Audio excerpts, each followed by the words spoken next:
the game. Even if he does miss the layup and he just gets it on the board, it makes it easier for the wings to crash in, maybe get a tip dunk for us to get the ball and get it back out to an open three. It helps our team a lot for sure. Go next to Matt Charbonneau. Malik, you mentioned just a minute ago about getting a win and playing good teams. You got another really good team coming in tomorrow. I guess what's the mindset? I know Tom said the other night, you beat Nebraska, that's great. But there's going to be so many more tough games in this conference. What's the mindset going into this one now, knowing you have yet another tough team ahead of you?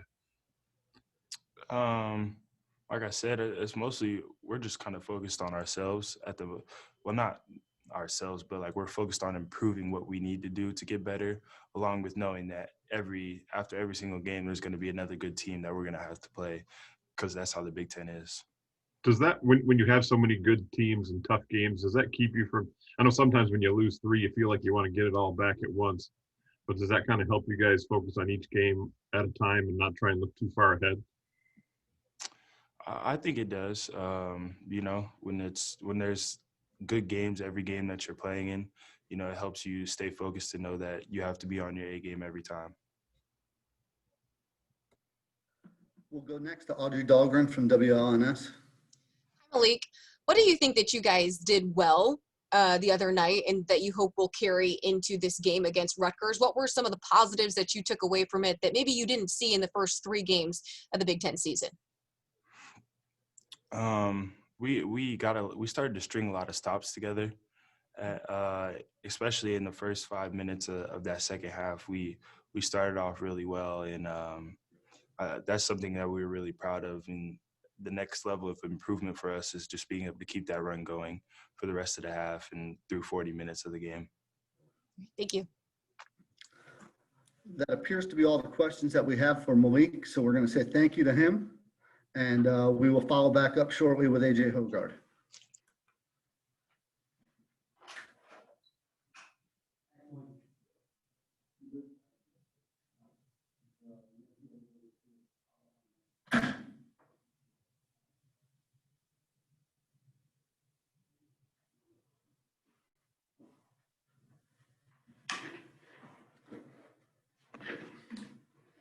All right, we are about to be joined by AJ Hogard.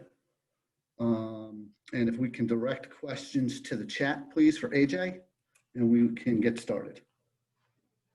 We'll go first to Lindsey Huddleston from SMS. Hi, AJ. This is Lindsey. You really showed a lot of maturity on the court. A lot of us are just getting to know you and becoming familiar with you. The way you played the other night, is that pretty much typical of how your game is? Or is that what we can expect to see more of in the future? I would say, yeah, just competing each and every day against my teammates kind of prepared me to come out and play calm and mature as I did out there. So I feel like that would be something going forward that you can expect out of me. And a quick follow-up, you probably had an idea you were going to get in that rotation with all the changes. How do you not allow yourself to get too excited or too pumped up when you're going to get that opportunity? Just got to continue to work and just build on what we're doing here and just continue to get better as a team to win games. So it's just never too high and too low. You just got to keep yourself level-headed because there's each and every night you're going to see a good team. So you got to just bring it every night and not be too high or be too low. Very good. Thank you. We'll go next to Chris Solari. Hey, AJ, I kind of wanted to – what was the priority going into this for you in particular? Was it getting the ball moving? Was it attacking north and south? What were the biggest points that Coach emphasized to you in taking that role on? The biggest points was ball moving, of course, not having it so stagnant, and also getting out on our break and making it easier on our wings to get easy and cheap baskets, like for Aaron, for Josh, even get some hitbacks for Joe. It was kind of just moving the ball and getting out on our break. We'll go next to Stephen Brooks from 24/7 Sports. Hey, AJ, I wanted to ask you before the Nebraska game, the handful of games you got into there, 6 or 7, whatever it was, what'd you learn in that first stretch that sort of helped you once you got that first start? And obviously your minutes went way up in that Nebraska game, but those first games, what'd you learn about your first college experience and things like that? I learned a lot from him. I learned that the pace is different than high school. I learned that you got to bring it each and every night, no matter who you're playing, if it's conference or non-conference. So it was just a lot of things that I learned that helped mature me to be ready to go in the Nebraska game. And how do you just evaluate yourself in that Nebraska game? Obviously, it was your first and only start to this point, and a lot of a lot of room to go and everything. But just how did you think you did the other night? I would say I played solid. It's a lot of more things I could pick up on, defensive things, watch film and get better at a lot of the other little things. But other than that, offensively, I would say solid. But defensively, there's things I got to pick up on. Got it. Thanks, man. We'll go next to Matt Charbonneau. AJ, it seemed like the other night, obviously you didn't have a ton of minutes before the last couple of games. It seemed like in this game the other night, even as a freshman point guard, you never really seemed overwhelmed by the moment. It never seemed too big for you. Did you feel comfortable right away, right from the beginning of that game? I felt when your teammates feel comfortable in you, you have no choice but to feel comfortable in yourself. The guys were kind of giving me words of encouragement and just helping me get ready to prepare for playing those minutes because I haven't in the games prior. I say the team helped me a lot, keep me level-headed and keep me focused and ready to go. And what about I know you talked a little bit about what you got to improve on. What about in terms of your playing time, how long a stretches you can go? Do you feel like you're improving in that sense and conditioning and all that so far? Yes, I would say I'm improving. There's always room for improvement in that area. Can never get too comfortable in that area, but there's more room for improvement. But I would say as of right now, yeah, I feel comfortable. Thanks. We'll go next to Kyle Austin from M Live. Yeah, AJ, I want to ask a little bit just about your conditioning too, because I know you missed a little time in the preseason with the injury, and coaches were on you to change your weight a little bit. At what point did you feel like you were kind of hitting your groove as far as getting there on the court and feeling good out there? I would say I was kind of feeling good a couple weeks after I came off of surgery, getting back to feeling comfortable with my knee and things of that nature. I just felt like I had to improve on the conditioning. I didn't take no time off from conditioning when I was out, wasn't practicing. So I felt like it was just in competing each and every day in practice the way we compete here. So I guess it kind of helped me going forward in the game. We have time for a couple more questions. We'll go to Audrey Dahlgren next. Hi, AJ.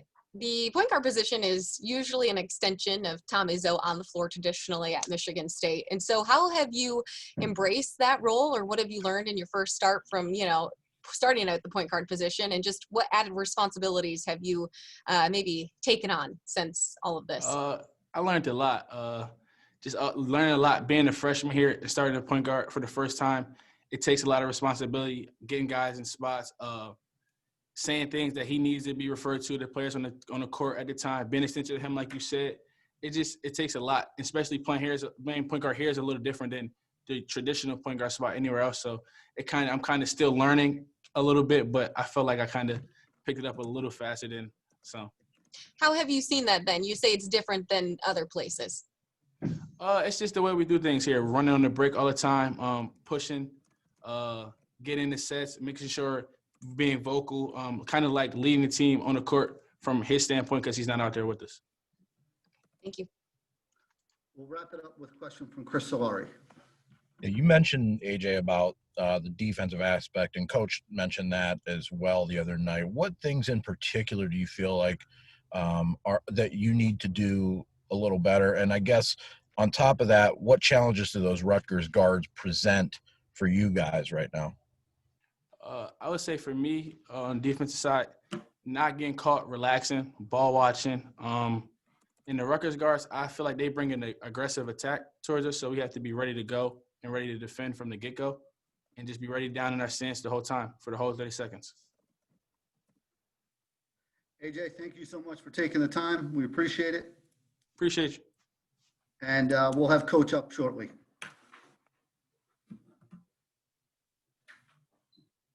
AJ, thank you.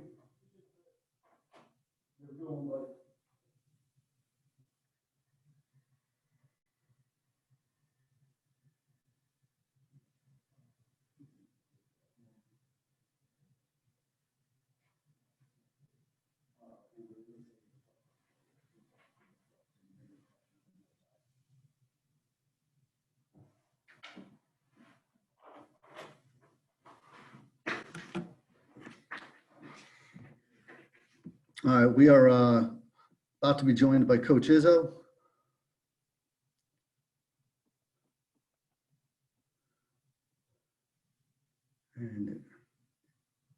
We're now joined by Coach Izzo. And Coach, if we can start with an opening statement, and then we'll take questions through the chat.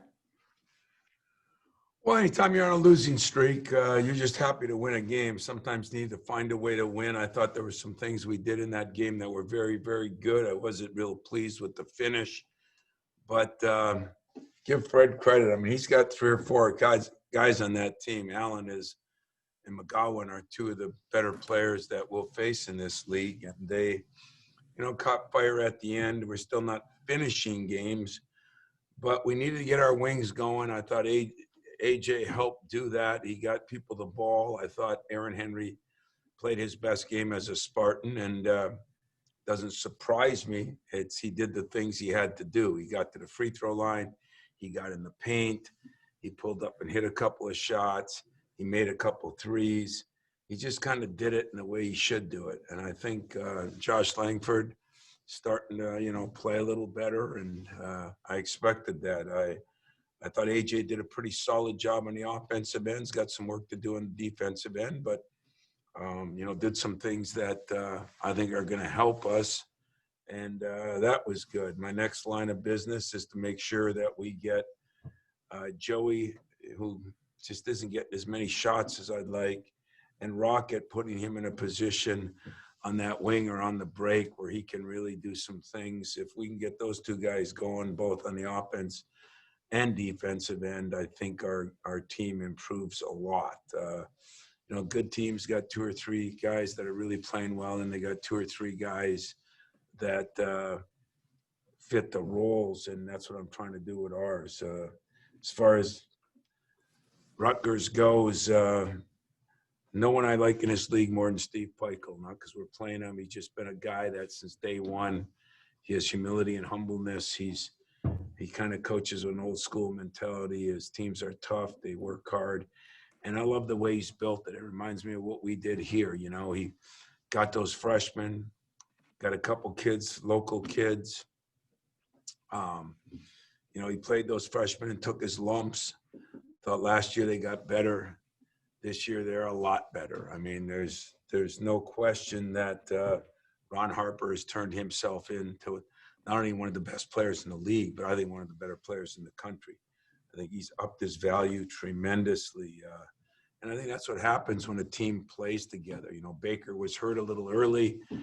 He was their point guard last year. He's not even back to true form yet, but he is improving each and every game. And then you got those other 2 wings, Mathis and Young, and Young's got to be one of the other most improved players in the game. So you put all that together, they've now got experience. They got experience that took their lumps. And I think that's always a critical part. At least that's the way it was for us, because guys know what it's like to go through the grind and fail. In this day and age, it's hard to let anybody fail. They failed early, and they just kept getting better. And that's a great credit to Steve and his team. And then to top it off, Miles Johnson, a kid that could barely get up and down the court his freshman year, is blossoming into a very nice player. Then you got the 2 young kids coming off the bench. So they've got experience now. They were a little short on depth because of some injuries. They're getting that back. I still think this is one of the best teams in the league. And I think they might have as well coached team as that we have in this league. So that's where I'm at with Rutgers. That's where I'm at with Michigan State. I'll take questions. We'll start with first question from Matt Charbonneau. Tom, I know the Nebraska win you don't have a parade or anything for, and you've talked about the difficulty of this conference. Is the upside of it almost that when you have another tough team coming in a couple nights later, it offers you that opportunity to really kind of build some momentum at this point? Yeah, I think so.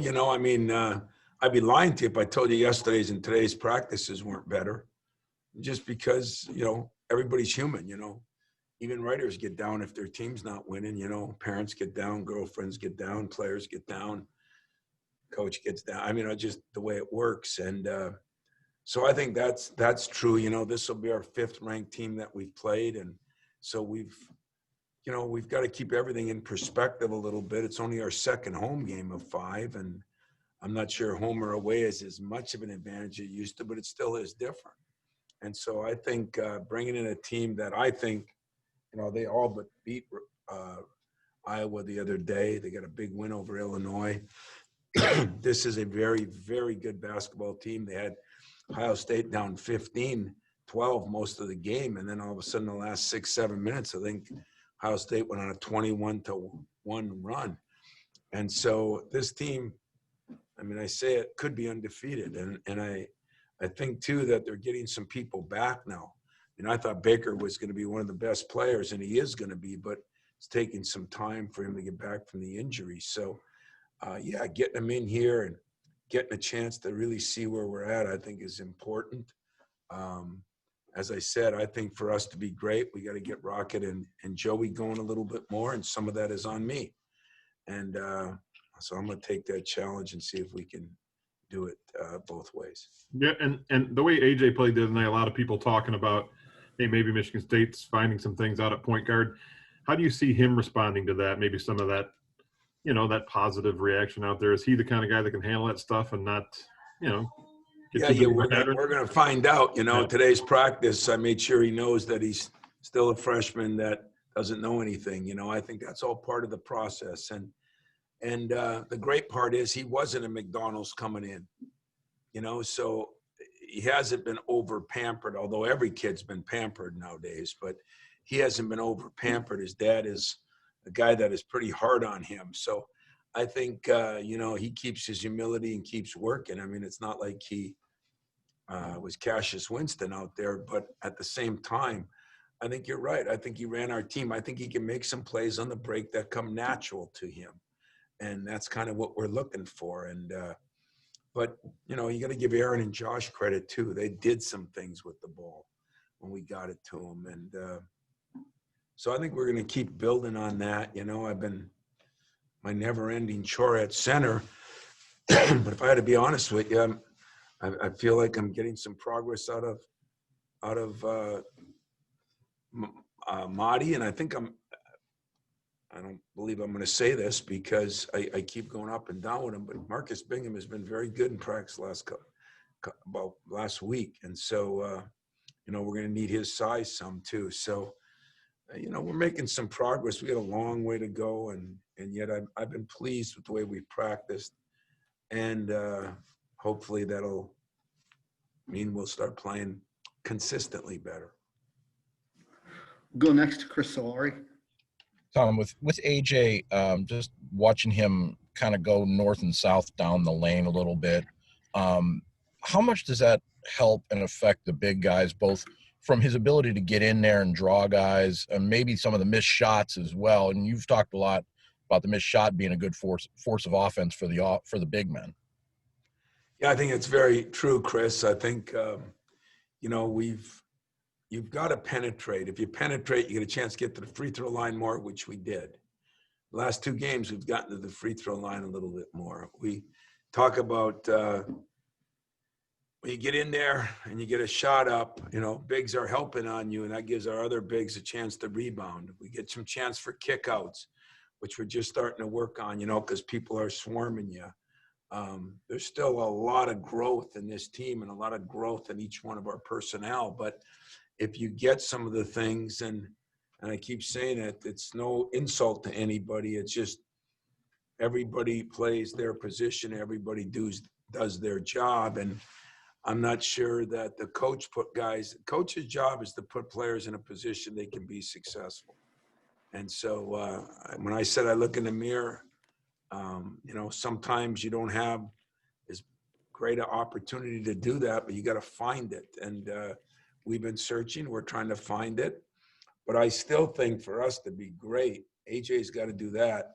But Rocket and Joey now got to take their game another level. And if we're going to, take another step up, it won't be just what AJ does. It'll be what all four of those other guys do. And as a follow with that, you mentioned about the rebounding as well. I mean, the last two games you guys have been out rebounded. Is that an area for concern, or do you emphasize that maybe a little bit more here, particularly with Rutgers, the way they've been so aggressive? Yeah, I think it tells a lot about our program and the things we've done. You guys have been at a million practices where we played the war game, and people, well, it's too physical, or well, it's this and that, Well, this year we didn't do it. I mean, we didn't do it all in May, June, July, August, September. I mean, October here, remember, we still weren't allowed to have contact. And so I think it reaffirms my belief that if you don't practice it, you don't do it. And now, you know, it's been a little harder because you got games so often. So, you know, I think we'll get better at it, but some of it is we've been smaller. Some teams we've played have been bigger. Some of it is we're not getting enough rebounding from our wings. I mean, Josh got one big one, but he got one rebound.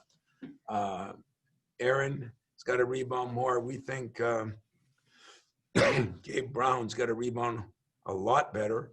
And if we do those things, Hauser's been rebounding pretty well, and maybe get some size, whether it be Mahdi. Actually, the guy that's been rebounding pretty well is Malik. So we need to get Mahdi. We need to get some of our big guys going a little bit on that. But I think for me, it affirms that if you don't work on it, you're not as good at it. And that has been one of our staples. I mean, it's not like we're getting killed on the boards. And remember, everything's been kind of screwed up by that Minnesota loss where we take 70 shots and make 18. I think they got 100 rebounds that day and maybe more. And so it kind of distorts things a little bit too. We'll go next to Lindsey Huddleston. Hey, Tom, a few weeks ago when you were talking to us and you were praising the Breslin Center facilities, you mentioned taking like a quiet walk around there. And I'm just curious, has that been something that's been somewhat of a ritual for you, like your pre-practice free throws? And the reason I bring it up is the NCAA announced that there's going to be that bubble format with all games being in Indianapolis. And I wonder if that's something that you can kind of see the benefit of, kind of, you know, focusing on one space and getting the most out of it. I think it is. I really do. And I think our people did do an incredible job. It was kind of funny. Mike Garland and I walked down there today because sometimes we practice upstairs, sometimes down. We hadn't been downstairs in a while because we had a road game. We had a lot of road games. And, you know, Mike said, man, it's even looking better because they've added a few more things. I've got one more thing for the families I'm going to do. And then that'll be it. But, you know, I just appreciate the job everybody's done. I mean, this has not been an easy time on any of us. And it's not been an easy time on you guys. That's why trying our best to get Max to give you some access. And I keep saying there's got to be more, but when you got a game, you get in at 3 a.m, get home at 4, and then you got a game a day, 2 days later. It's a little difficult on the players too. So yeah, the ritual is it just makes me appreciate all the alums that have played here and the people that helped me get, you know, where I am. And I think for the players, you know, we're trying to do one more thing where we're going to get their families up there. And the reason is they miss their families. You know, some of them have not seen anybody since July, you know, and that's not the norm here because usually parents come up, we recruit in a geographic area, and for the most part, ironically, the mom that's been up has been Julius's, and she's from the longest distance away. You know, Tellis is usually up from Alabama. I just haven't been able to do that as much. So, yeah, you know, we understand it's been hard on them. I don't know if we'll ever really appreciate what this year has been like for all of us. And yet they're 20. I'm a little older than I should be able to handle a little bit more. I get it. All right. Thank you, Tom. We'll go next to Jerry Carino from the Asbury Park Press. Hi, Tom. Greetings from New Jersey. When you watch film of Rutgers, Iowa from Saturday, what jumped out at you? Well, I thought one, you know, Rutgers could have won the game, and you know, it sounds corny because we play them, but I've talked to Steve a lot over the first couple of years he's been there, especially early on when he was struggling, because I just saw something in him I really appreciated as a coach. But, you know, I think those wings have improved so much. Mathis and Young have improved so much. And, I mean, everybody knew Harper was going to be good. But I think as Baker comes on, you know, they maybe were a little lax in depth inside. You know, they had to play is it Ryan? What's the kid, 21, Ryan Reiner? Reber. Reber, there you go. And, maybe he wasn't ready for all that, but I think they could have won that game just as easy as not. And I really do mean this. I think as Baker continues to get back to his form of last 2 years, I mean, a year ago, he might have been the best player on their team, right? And so the injuries have set him back a little bit. And yet that was a hell of a basketball game, and one that, especially the way the one ended the year before with the bank-in shot from behind the backboard, I thought the same thing was going to happen the other way, and maybe Rutgers was going to win it. But, very, very good game, very good Big Ten game, and physical, guys playing hard.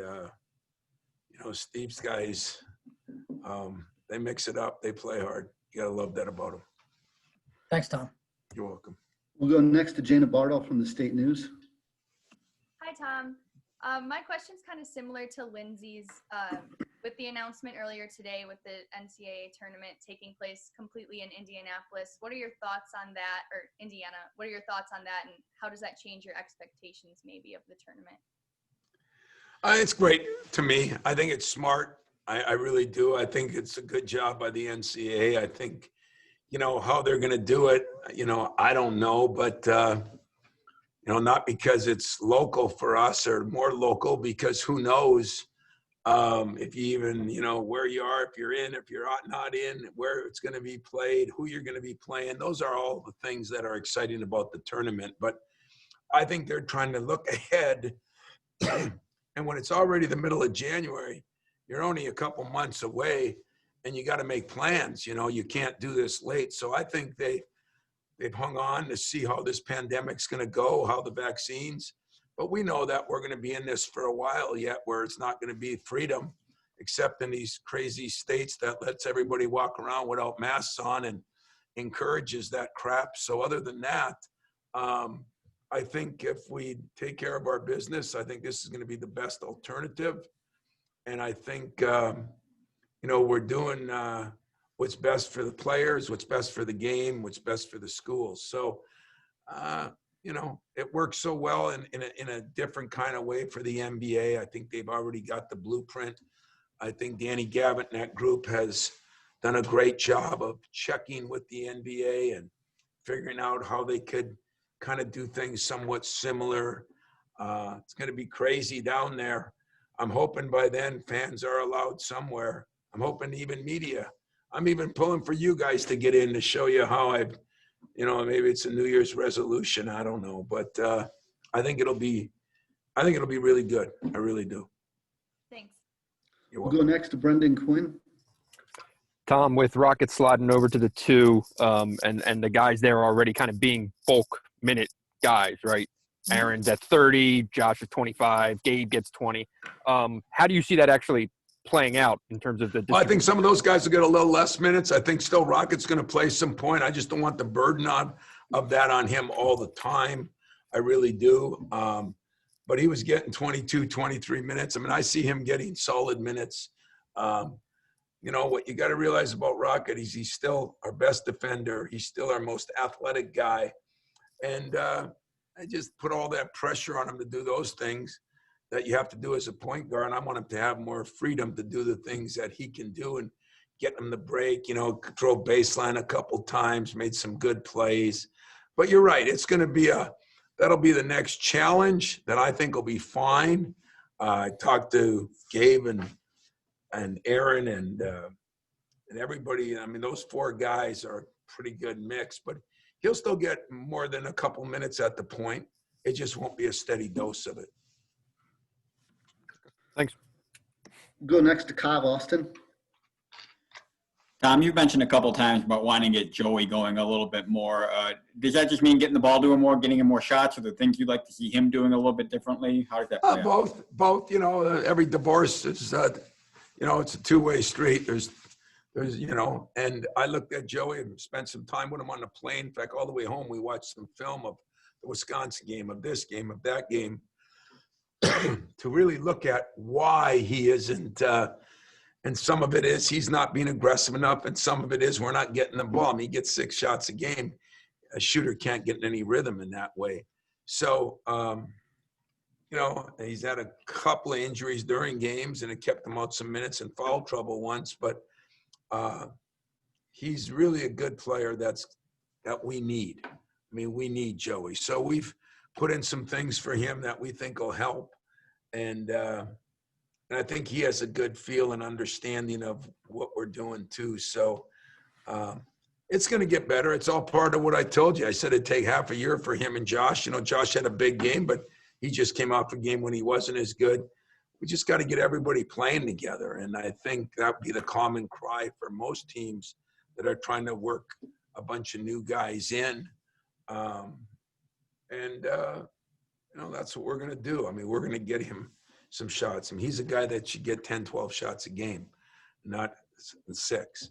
And that's going to be my job a little bit, player's job a little bit, and Joey's job a little bit. So we'll take a third, and we'll get this better. We have time for a couple more questions. We'll go to Stephen Brooks. Hey, Tom, I got 2 things for you. When you talk about getting Rocket back going and getting his minutes back, would starting him in place of Josh, is that in the thought process at all, or is that somewhere you don't want to go with that? I could. I mean, I could go there. I think Josh would be okay with it. Rocket has been great. I mean, he's been in here working every morning like I never seen. So I think like everybody goes through, you come to that meeting when you do look in a mirror and you say, okay, I can blame this guy, and blame the situations, but what can I do to get better? What I love is he's trying to do the things he needs. Today, comes early, knocks on my door, wants to watch film. I think he's really starting to understand what he has to do. It's not what basketball was like for him. And, you could go anywhere in the world and it's not going to be the way it is in college. And so I think he's good right now. We do look at some things with Josh on minutes. He played a lot of minutes, but we're not going to do that and burn him out. We talked about moving Aaron around a little bit. We have some things I think we're going to do. Rocket will be fine. He's been absolutely great. He's handled everything. And, this has never been a place everybody wants to start. But I think when you've had 6th and 7th men that have been all Big Ten players, you had player of the year that was 6th man for 3 of his years. I just don't think it has the same, everybody understands it here a little bit better. And if you asked Rocket tomorrow, would you like to start? And he said no, I'd get rid of him. I want everybody to want to start. But if you said, is it really bothering you? I think you'd be shocked at his answer. He just wants to play and play good. And I think that's going to happen. And then if I could ask you about Aaron and AJ's relationship, he's mentioned a couple of times that he's sort of taken AJ under his wing. I think he mentioned that might have been your idea or something you sort of pushed him toward. I think he hosted him on his recruiting visit maybe too. What did you see between those two that you wanted to sort of match them up a little bit? Well, I think that's true. He lives with Gabe, and Gabe has done a good job too. But Aaron has taken the AJ to Aaron. This was back in the summer, and it helps. I mean, it helps when you got a veteran guy that'll help mentor a young guy. And I think the best of AJ is, we haven't even scratched the surface because he is getting in better shape. That's going to help him. He does some things instinctively. I think he could be a very good defender before he's done. And I think Aaron being a complete player, not all the time consistently, that's what we're working towards. But I think AJ is going to be a rebounding point guard. I think AJ will be a defending point guard. I think he'll continue to work on his shooting, which he's more than adequate, and a passing point guard. But he's got long arms, and I think he can do multi-dimensional things. That's why we thought we could play him at many different positions and still do. But and I think Aaron has some of those same qualities, where he's more than one-dimensional, and that's probably helped AJ. Yeah. Thanks, Tom. We'll go next to Audrey Dahlgren and then wrap it up with Chris Solari. Hi, Tom. Happy New Year. You have mentioned Madi a couple of times in this press conference, but based upon his size and the league that you play in and some of the defensive things that he does, what is your end goal for him this year, as in terms of what would make this a successful freshman season for Madi? already been successful for me if you've been around the kid at all, which unfortunately you guys haven't been able to be. He's an unbelievable kid, you know. I tell him, don't become Americanized. I mean, everything's yes sir, no sir. Everything is work your tail off. Everything is be on time. Take care of your business. I don't mean that as big an insult as I sound like I'm making in my own country, but I think sometimes he's not soft. He's not been pampered. He's not been given anything. Where he lives, you know, I laugh because Tom tells stories about where he lives. Tom lives in New York City compared to where Marty is from. And he's just such an incredible kid. He's got shot blocking ability. Remember, he too didn't play for 3/4 of last year. So he's just getting everything back.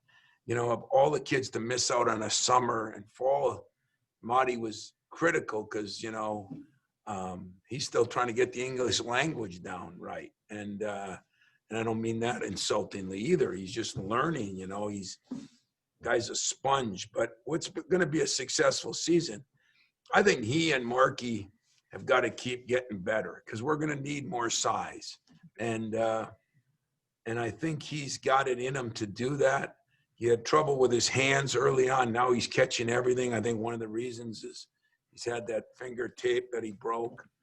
But, you know, getting that up to 12, 14 minutes a game, 15, maybe even more, so that we have some consistency. He's big and wide. He can run like a deer.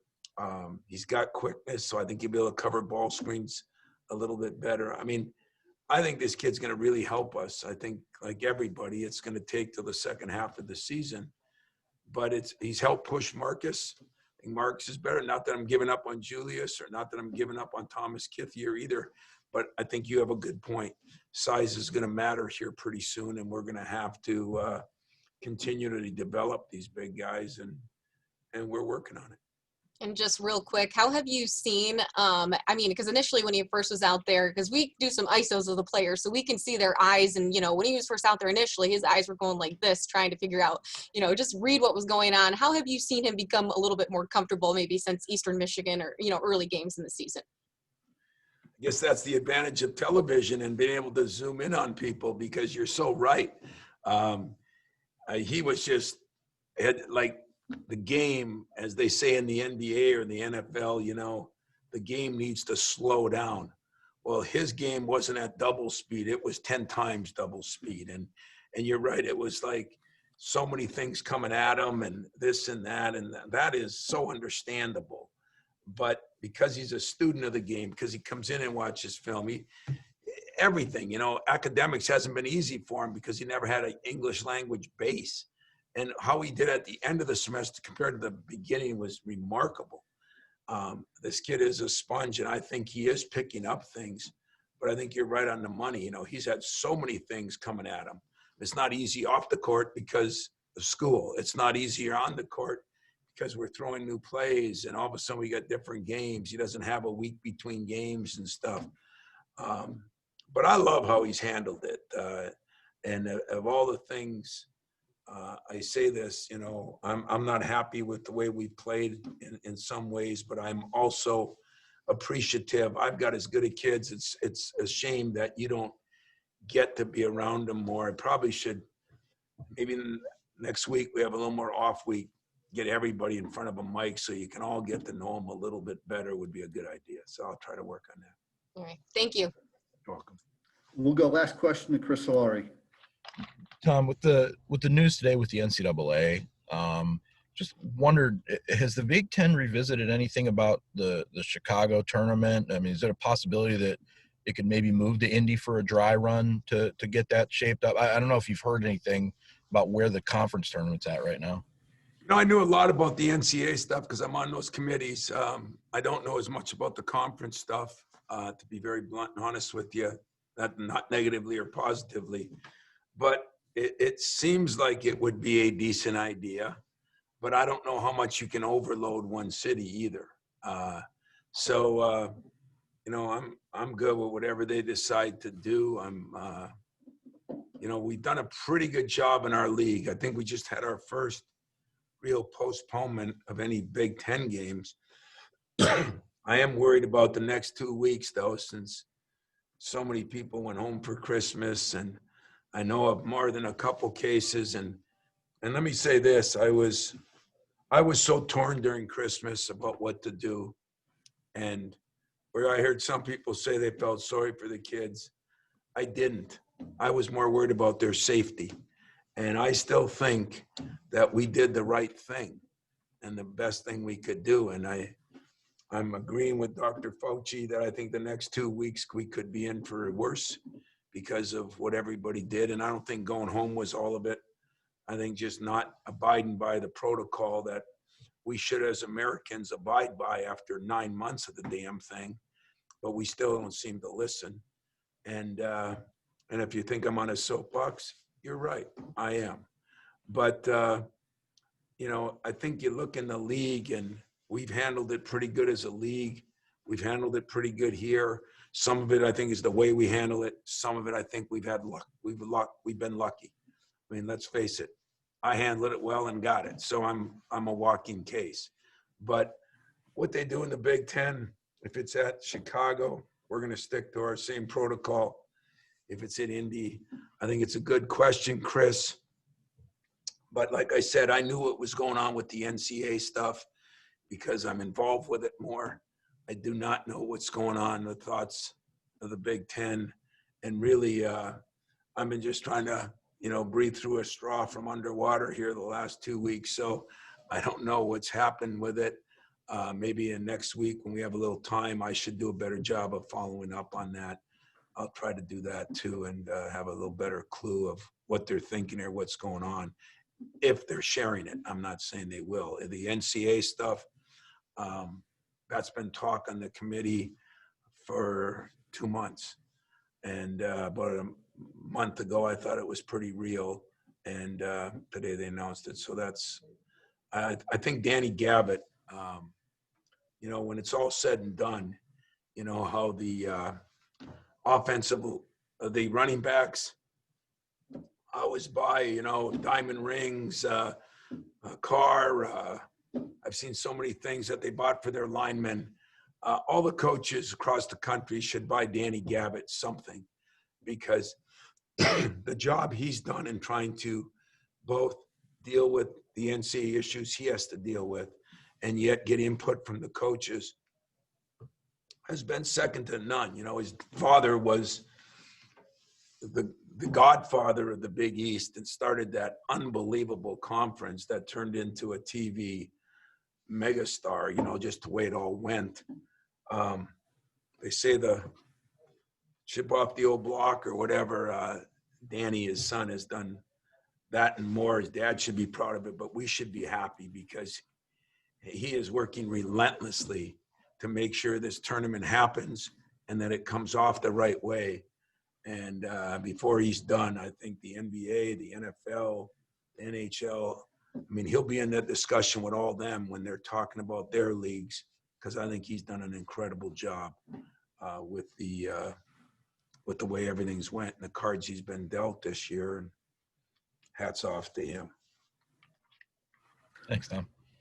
I think that's all the questions we have. Coach, thanks for your time. All right, guys, thanks a lot. Stay safe. Thanks, everybody. Thanks, Max. Thanks, Max. Thanks, Max. Thanks, Max. Have a good day.